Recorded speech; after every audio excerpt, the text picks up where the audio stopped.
Every time I ask someone how they are, I'm totally prepared for just about anything because I think fine is kind of off the table for a lot of people. How's your family? They're all good. Yeah. Yeah. Do you have your year-end stuff all dialed as far as your grades with other teachers? Yeah. Except this class. I'm like catching up on everything. Okay. Well, Yeah. let me know if you need any help with anything. I'm happy to help you. Okay. Thank you. Sure. How are you, Deanna? I'm doing okay. Okay. All right. Yeah. Well, I'll take okay. It beats I have the Yeah. coronavirus, so Yep. True that. hi Emma. Hi. All right, let's get right to it. So I'm assuming that everybody on this meeting, because you guys have been here at least part of the time, that everybody's settled on their grade. Everybody on this call, and I know Jennifer, you've got some makeup stuff to do, but you guys are looking at A's. If anybody has any specific questions, send me an email, or we'll jump on a Zoom one-on-one so that we can make sure that you're where you want to be. If you have a friend who has not reached out, you might want to put them in touch. The district policy is essentially credit, no credit, unless there's a request for a grade. I'm looking to help people and not hang anybody up, but a little communication goes a long way. So you might want to let your friends know in case they haven't been in touch. Does anybody have, oh, and Deanna, thank you. I just started going over your new and improved shorter paragraph version. It's awesome. Thank you. Yeah. I made one comment and then I got distracted, so I'm going to go back to it after the call. Does anybody have any questions or need anything in general before we get started? On the blog, is there any like template for final reflection? Like, you know how usually during class you would have like a little page of what we're supposed to do for that? Do we Oh, have yeah. any of that for this time? Yeah, I'm happy to do that, Emma. You know what? I'll do that. All right. So I bumped Deanna's essay to number 2. I'll do that first when we get off the call. Okay. When I post today's posts. Mm-hmm. Thanks for making that suggestion. I think that's going to help. Yeah. Okay. Thank you, Emma. Okay. Yeah. Yeah, because that's what we're used to. Before like a progress report or report, we would do that. Yeah, exactly. Yeah, that's Yeah. fair. I didn't think of it that way, but sure. Happy to do it. And when are those due? Like, when would you like those in? Like, you know how we also have that, and then our final due. When would you like that? Like the deadline for you? When you're done, you're done. So if you're done by Friday and you want to get it over with, and I'll enter the grades pretty much when I receive them. Okay. Great. And Okay. that way you can take finals week off, and it'll just be between us and whoever watches this recording. Okay. I know the people, it's a weird way to end the year, isn't it? I mean, normally this is like my favorite week out of the year because we're wrapping up the Masterpiece Academy. We're having our last banquet and everybody's sharing their home cooked meals, and it's a real like adjournment. And right now I kind of feel like it's, instead of going out with a fireworks finale, it's just kind of like, Yeah. so since it's that way and there's not a whole lot I can do about it, I'm happy for you to wrap it up whenever you're ready. And that goes for our 1 o'clock meetings as well. So having said all of that, I brought a story today. And I'm curious to know, has anyone ever read The Monkey's Paw? Nope. Oh, good.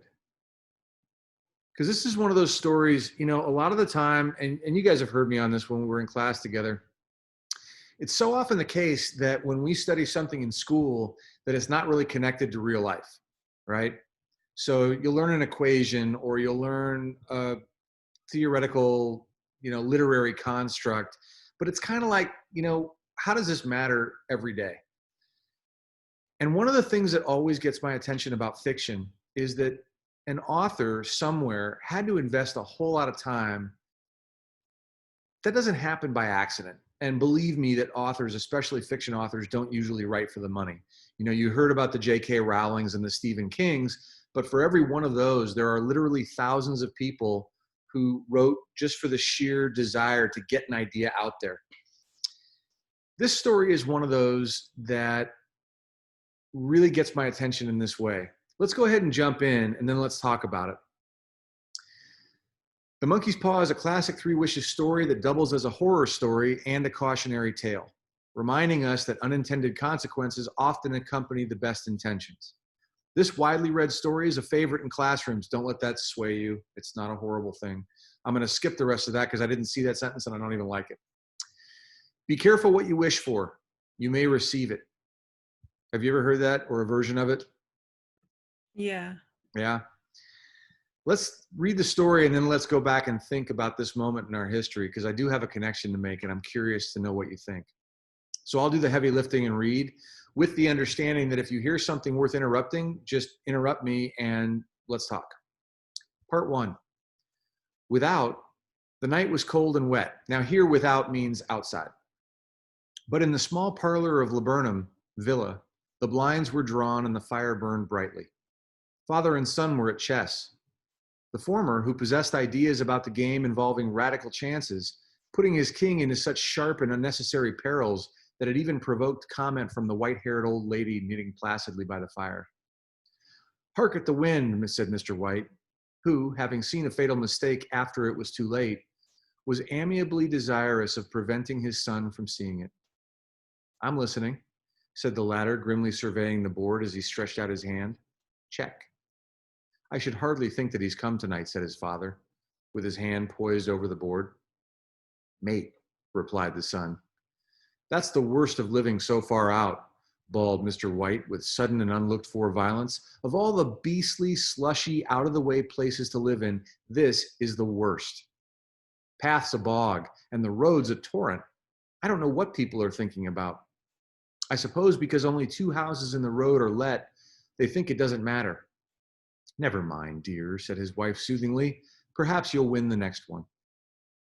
So what Mr. White's talking about is they're expecting company, but because he lives in such an out-of-the-way, unpaved, dismal place and the weather is so bad, he doesn't think his company is going to make it. Mr. White looked up sharply, just in time to intercept a knowing glance between mother and son. The words died away on his lips, and he hid a guilty grin in his thin gray beard.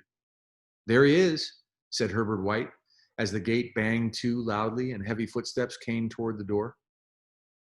The old man rose with hospitable haste and, opening the door, was heard condoling with the new arrival. The new arrival also condoled with himself, so that Mrs. White said "tut tut" and coughed gently as her husband entered the room, followed by a tall, burly man, beady of eye and rubicund of visage. Do you remember what we said visage meant? It's a long way back, but we did talk about that word. Visage is facial expression. Does anybody have any guesses what rubicund means? When you see ruby, what does it make you think of? I think of the color. Yeah, so like ruddy, red-faced. Yeah. "Sergeant Major Morris," he said, introducing him. The sergeant major took hands and, taking the proffered seat by the fire, watched contentedly as his host got out whiskey and tumblers and stood a small copper kettle on the fire. At the 3rd glass, his eyes got brighter, and he began to talk. The little family circle regarding with eager interest this visitor from distant parts, as he squared his broad shoulder in the chair and spoke of wild scenes and doughty deeds, of wars and plagues and strange peoples. 21 years of it, said Mr. White, nodding at his wife and son. When he went away, he was a slip of a youth in the warehouse. Now look at him. He doesn't look to have taken much harm, said Mrs. White politely. I'd like to go to India myself, said the old man, just to look around a bit, you know. Better where you are, said the sergeant major, shaking his head. He put down the empty glass and, sighing softly, shook it again. I should like to see those old temples and fakirs and jugglers, said the old man. What was that you started telling me the other day about a monkey's paw or something, Morris? Nothing, said the soldier hastily. Leastways, nothing worth hearing. Monkey's paw? Said Mrs. White curiously. Well, it's just a bit of what you might call magic, perhaps, said the sergeant major offhandedly. His 3 listeners leaned forward eagerly. The visitor absent-mindedly put his empty glass to his lips and then set it down again. His host filled it for him again. To look at, said the sergeant major, fumbling in his pocket. It's just an ordinary little paw dried to a mummy. He took something out of his pocket and proffered it. Mrs. White drew back with a grimace, but her son, taking it, examined it curiously. And what is there special about it? Inquired Mr. White as he took it from his son, and having examined it, placed it upon the table. It had a spell put on it by an old fakir. A fakir is like a fortune teller type, like a gypsy, said the sergeant major, a very holy man. He wanted to show that fate ruled people's lives and that those who interfered with it did so to their sorrow. He put a spell on it so that 3 separate men could each have 3 wishes from it. His manners were so impressive that his hearers were conscious that their light laughter had jarred somewhat. Well, why don't you have 3, sir? Said Herbert White cleverly. The soldier regarded him the way that middle age is wont to regard presumptuous youth. Now, let me ask you at that moment, how do middle-aged people look at young people that they think don't understand what they're talking about? Can you picture that? Yeah. Yeah. I have, he said quietly, and his blotchy face whitened. And did you really have the 3 wishes granted? Asked Mrs. White, rather. I did, said the sergeant major, and his glass tapped against his strong teeth. Has anybody else wished? Persisted the old lady. The first man had his 3 wishes. Yes, was the reply. I don't know what the first 2 were, but the third was for death. That's how I got the paw. His tones were so grave that a hush fell upon the group. If you've had your 3 wishes, it's no good to you then, Morris, said the old man at last. What do you keep it for? The soldier shook his head. Fancy, I suppose, he said slowly. I did have some idea of selling it, but I don't think I will. It has caused me enough mischief already. Besides, people won't buy. They think it's a fairy tale, some of them. And those who do think anything of it want to try it first and pay me afterward. If you could have another 3 wishes, said the old man, eyeing him keenly, would you have them? I don't know, said the other. I don't know. He took the paw and, dangling it between his forefinger and thumb, suddenly threw it upon the fire. White, with a slight cry, stooped down and snatched it off. Better let it burn, said the soldier solemnly. If you don't want it, Morris, said the other, give it to me. I won't, said his friend doggedly. I threw it on the fire. If you keep it, don't blame me for what happens. Pitch it on the fire like a sensible man. The other shook his head and examined his possession closely. How do you do it? He inquired. Hold it up in your right hand and wish aloud, said the sergeant major, but I warn you of the consequences. Sounds like Arabian Nights, said Mrs. White as she rose and began to set the supper. Don't you think you might wish for 4 pairs of hands for me? Her husband drew the talisman from his pocket, and all 3 burst into laughter as the sergeant major, with a look of alarm on his face, caught him by the arm. If you must wish, he said gruffly, wish for something sensible. Mr. White dropped it back in his pocket and, placing chairs, motioned his friend to the table. In the business of supper, the talisman was partly forgotten, and afterward the 3 sat listening in an enthralled fashion to a second installment of the soldier's adventures in India. If the tale about the monkey's paw is not more truthful than those he has been telling us, said Herbert, as the door closed behind their guest just in time to catch the last train, we shan't make much out of it. Did you give anything for it, father? Inquired Mrs. White, regarding her husband closely. A trifle, said he, coloring slightly. He didn't want it, but I made him take it, and he pressed me again to throw it away. Likely, said Herbert with pretended horror. Why, we're going to be rich and famous and happy. Wish to be an emperor, father, to begin with, then you can't be henpecked. He darted around the table, pursued by the malign Mrs. White, armed with an antimacassar. Mr. White took the paw from his pocket and eyed it dubiously. I don't know what to wish for, and that's a fact, he said slowly. It seems to me I've got all I want. Now there, as we think about the relationship between these 3, how would you describe the relationship between father, mother, and son?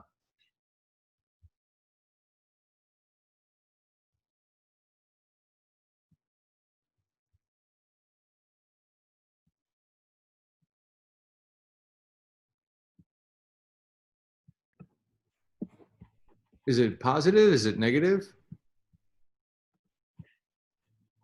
Do they get along? I feel like, I don't know, I don't feel like they really do. Or- They're actually kind of teasy with each other. They're pretty good natured, and they seem pretty content. There's not a whole lot of serious crabbing. I mean, there's like that nitpicking. You know, come on, father, wish to be an emperor, then you won't be henpecked. And the mom, instead of saying something mean, just chases him around the table, and they're goofing around. But the key here is that Mr. White says, it seems to me I've got all I want. If you only cleared the house, you'd be quite happy, wouldn't you? Said Herbert with his hand on his shoulder. Well, wish for 200 pounds then. That'll just do it. Now, clear the house means pay it off, right? His father, smiling shamefacedly at his own credulity, held up the talisman as his son, with a solemn face, somewhat marred by a wink at his mother, sat down and struck a few impressive chords.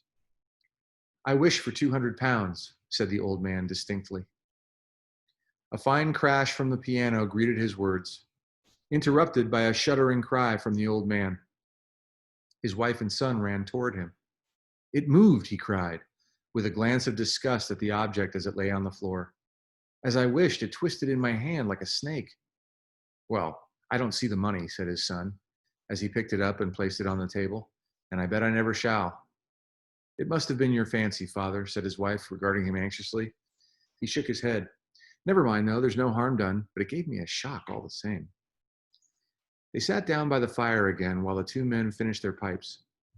Outside, the wind was higher than ever, and the old man started nervously at the sound of the door banging upstairs.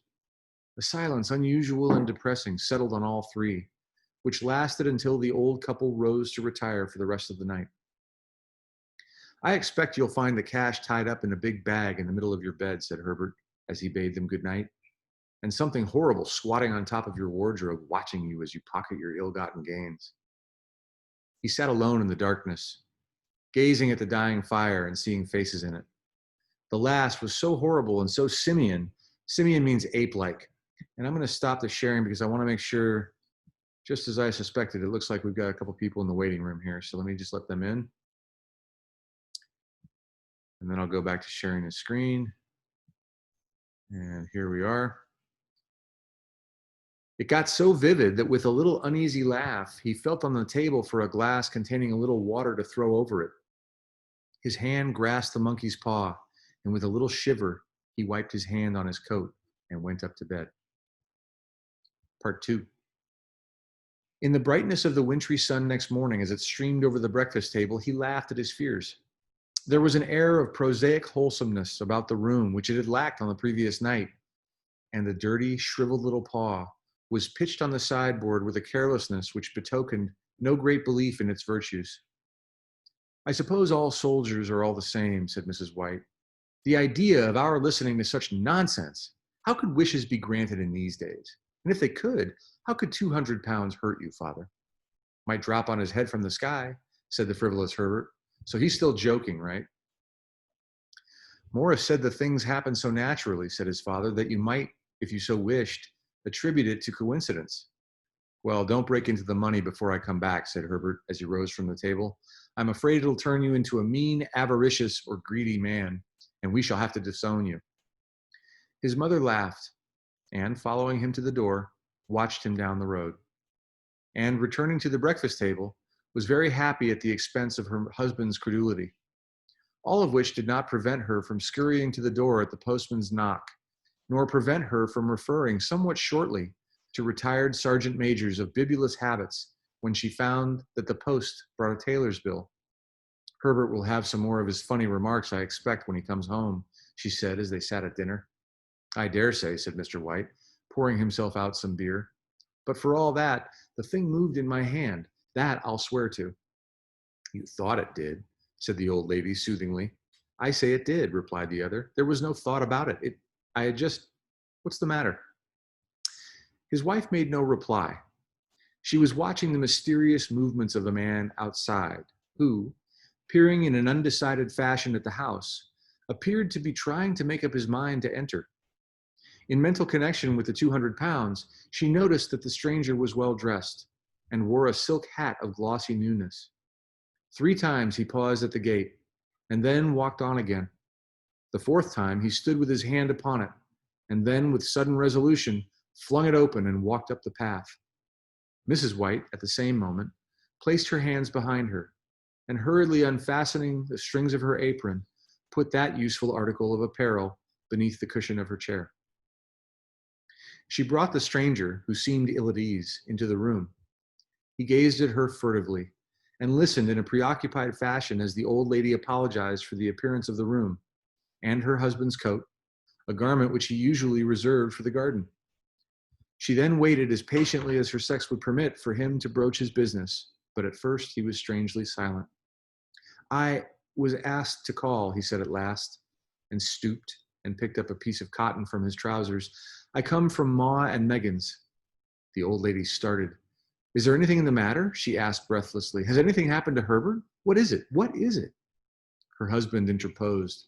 There, mother," he said hastily.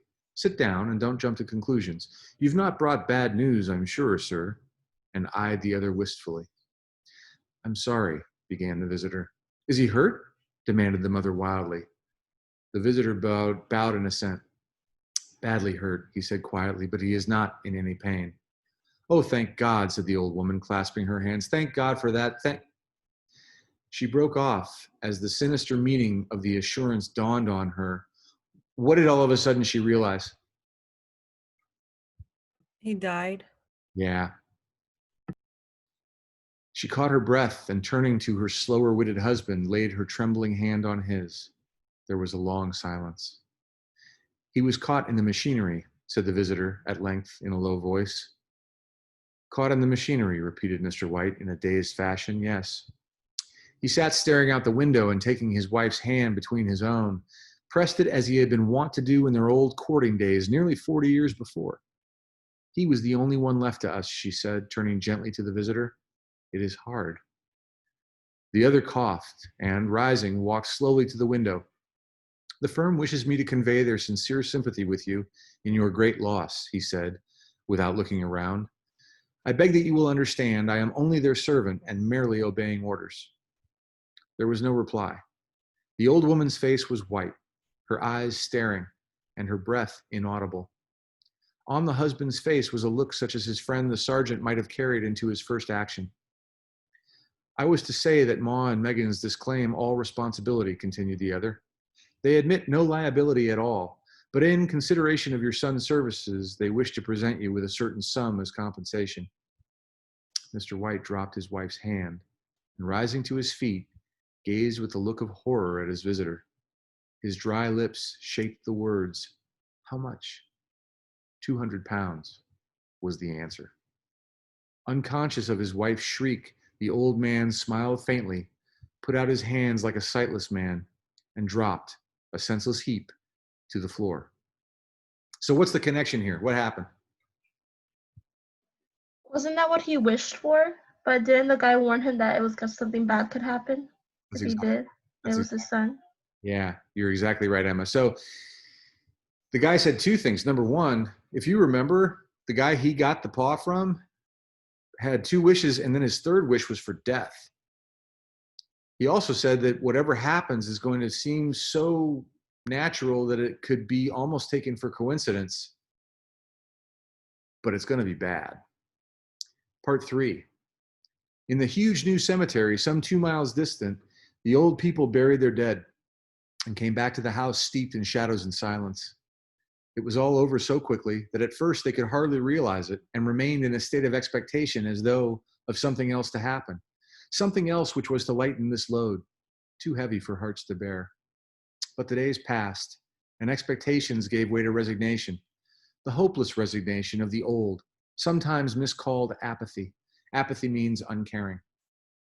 Sometimes they hardly exchanged a word, for now they had nothing to talk about, and their days were long to weariness. It was about a week after that the old man, waking suddenly in the night, stretched out his hand and found himself alone. The room was in darkness, and the sound of subdued weeping came from the window. He raised himself in bed and listened. "Come back," he said tenderly. "You will be cold." "It is colder for my son," said the old woman, and wept afresh. The sounds of her sobs died away on his ears. The bed was warm, and his eyes heavy with sleep. He dozed fitfully, and then slept until a sudden wild cry from his wife awoke him with a start. "The paw!" she cried wildly. "The monkey's paw!" He started up in alarm. "Where? Where is it? What's the matter?" She came stumbling across the room toward him. "I want it," she said quietly. "You've not destroyed it." "It's in the parlor on the bracket," he replied, marveling. "Why?" She cried and laughed together, and bending over, kissed his cheek. "I've only just thought of it," she said hysterically. "Why didn't I think of it before? Why didn't you think of it?" "Think of what?" he questioned. "The other two wishes," she replied rapidly. "We've only had one." "Was that not enough?" he demanded fiercely. "No," she cried triumphantly. "We'll have one more. Go down and get it quickly, and wish our boy alive again." The man sat in bed and flung the bedclothes from his quaking limbs. "Good God, you are mad," he cried aghast. "Get it," she panted. "Get it quickly, and wish. Oh, my boy, my boy." Her husband struck a match and lit the candle. "Get back to bed," he said unsteadily. "You don't know what you're saying." "We had the first wish granted," said the old woman feverishly. "Why not the second?" "A coincidence," stammered the old man. "Get it and wish," cried his wife, quivering with excitement. The old man turned and regarded her, and his voice shook. "He has been dead 10 days. And besides, I would not tell you else, but I could only recognize him by his clothing. If he was too terrible for you to see then, how now?" "Bring him back," cried the old woman, and dragged him towards the door. "Do you think I fear the child I have nursed?" He went down in the darkness and felt his way to the parlor and then to the mantelpiece. The talisman was in its place, and a horrible fear that the unspoken wish might bring his mutilated son before him ere he could escape from the room seized up on him, and he caught his breath as he found that he had lost the direction of the door. His brow cold with sweat, he felt his way around the table and groped along the wall until he found himself in the small passage with the unwholesome thing in his hand. Even his wife's face seemed changed as he entered the room. It was white and expectant, and to his fears seemed to have an unnatural look upon it. He was afraid of her. "Wish," she cried in a strong voice. "It is foolish and wicked," he faltered. "Wish," repeated his wife. He raised his hand. "I wish my son alive again." The talisman fell to the floor, and he regarded it fearfully. Then he sank trembling into a chair as the old woman, with burning eyes, walked to the window and raised the blind. He sat until he was chilled with the cold, glancing occasionally at the figure of the old woman peering through the window. The candle end, which had burned below the rim of the china candlestick, was throwing pulsating shadows on the ceiling and walls, until with a flicker larger than the rest, it expired. The old man, with an unspeakable sense of relief at the failure of the talisman, crept back to his bed, and the minute afterward, the old woman came silently and apathetically beside him. Neither spoke, but silently sat listening to the ticking of the clock. A stair creaked. A squeaky mouse scurried noisily through the wall. The darkness was oppressive, and after lying for some time, screwing up his courage, he took the box of matches and, striking one, went downstairs for a candle. At the foot of the stairs, the match went out, and he paused to strike another. And at the same moment, a knock came so quiet and stealthy as to be scarcely audible, sounded on the front door. The matches fell from his hand and spilled in the passage. He stood motionless, his breath suspended until the knock was repeated. Then he turned and fled swiftly back to his room and closed the door behind him. A third knock sounded through the house. "What's that?" cried the old woman, starting up. "A rat," said the old man in shaking tones. A rat. It passed me on the stairs." His wife sat up in bed, listening. A loud knock resounded through the house. "It's Herbert." She ran to the door, but her husband was before her, and catching her by the arm, held her tightly. "What are you going to do?" he whispered hoarsely. "It's my boy, it's Herbert," she cried, struggling mechanically. "I forgot it was 2 miles away. What are you holding me up for? Let go. I must open the door." "For God's sake, don't let it in," cried the old man, trembling. "You're afraid of your own son," she cried, struggling. "Let me go. I'm coming, Herbert, I'm coming." There was another knock, and another. The old woman, with a sudden wrench, broke free and ran from the room. Her husband followed to the landing and called after her appealingly as she hurried downstairs. He heard the chain rattle back and the bolt drawn slowly and stiffly from the socket. Then the old woman's voice, strained and panting. "The bolt," she cried loudly. "Come down, I can't reach it." But her husband was on his hands and knees, groping wildly on the floor in search of the paw. If only he could find it before the thing outside got in. A perfect fusillade of knocks reverberated through the house, and he heard the scraping of a chair as his wife put it down in the passage against the door. He heard the creaking of the bolt as it came slowly back. And at the same moment, he found the monkey's paw, and he frantically breathed his third and last wish. The knocking ceased suddenly, although the echoes of it were still in the house. He heard the chair drawn back, and the door opened. A cold wind rushed up the staircase, and a loud, long wail of disappointment and misery from his wife gave him the courage to run down to her side and then to the gate beyond. The street lamp flickering opposite shone on a quiet and deserted road.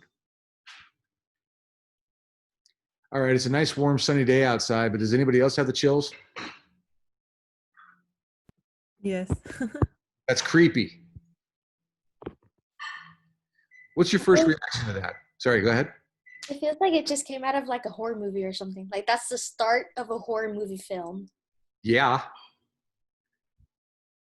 Any other observations about what got you about the story? Or how the author told it? Mainly the knocking of the son. Yeah. Or the knocking and how the wife got crazy. Yeah. The knocking itself almost has a personality, doesn't it? At first, it's really soft, and then it gets louder and more threatening. Mm-hmm. Almost as it dawns on the husband, like, oh my God, what is that thing going to be like on the outside of the door? So it's almost become a cliche to say, be careful what you wish for because you just might get it. So the post for today is going to be this. You have a choice. You can either do this nonfiction style and just write your opinions and your thoughts on it, or you can do this as a story. But the basic idea here is to imagine a kid who didn't know how powerful she was laying in bed the night before we went to school on February or March 13th, thinking to herself, you know, I really wish we didn't have to go back to school this year. That gave me chills. Right? Yeah. All right, that's your mission. Any parting shots, questions, jokes, anecdotes, riddles, complaints?